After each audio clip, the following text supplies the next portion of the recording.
Hola, soc l'Albert. Avui anem a veure com es fan les castanyes. Tot i que en podem fer sempre que ens vingui de gust, normalment sempre les fem per la castanyada. El que passa és que no els farem de la manera tradicional, que és amb la paella i amb foc, perquè clar, ara a casa no tenim foc. Jo tinc una placa d'inducció, no em serveix de res allò de la paella aquella amb foradets. Així que la millor opció per fer-les a casa és fer-les al forn. Ja veureu que és molt fàcil. Sí, de fet, aquest vídeo em sembla que durarà poquíssim. Anem a veure com es fa.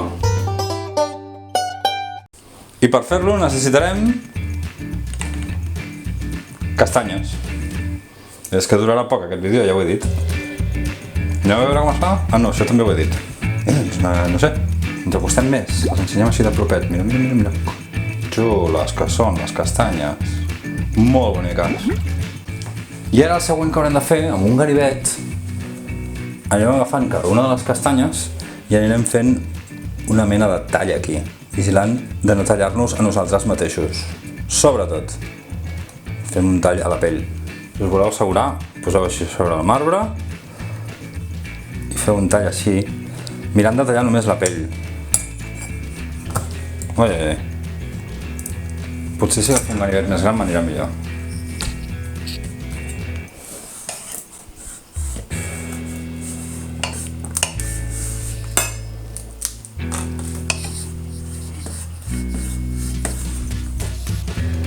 Mentrestant anirem escalfant el forn a 200 graus. I quan tinguem totes les castanyes tallades, les anirem posant en una plata de forn ben escampadetes perquè no quedin amuntegades una sobre l'altra. I les posarem al forn uns 25 minuts o mitja horeta.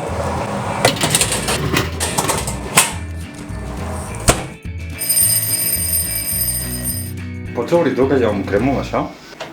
La manopla és nadalenca, Es poses aquí. I ara el que farem...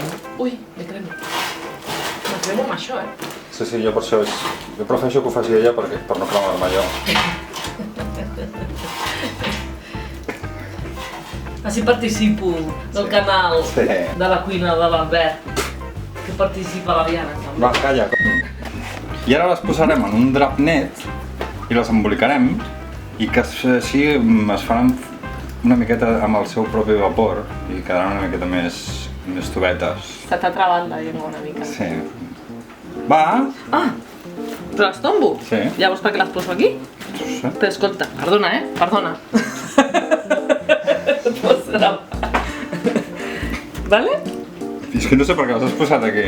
Ajuda't a tota aquesta embolicamenta, llavors fer, mira, el del drap és bona idea, però mira, pots posar-ho així, mira,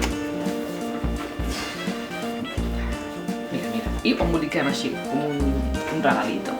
I ara, aquí pots posar el cul i aquí posaves... Així, la iaia quan feia les castanyes després Se sentava a sobre. ho posava als sillons i se sentava a sobre. Veus? I si posem la trufa a sobre? Se les menjarà. Si et vols subscriure al canal, només has de clicar a la casella on hi diu subscriu-me i activar la campaneta de notificacions perquè t'avisi quan pengi un vídeo.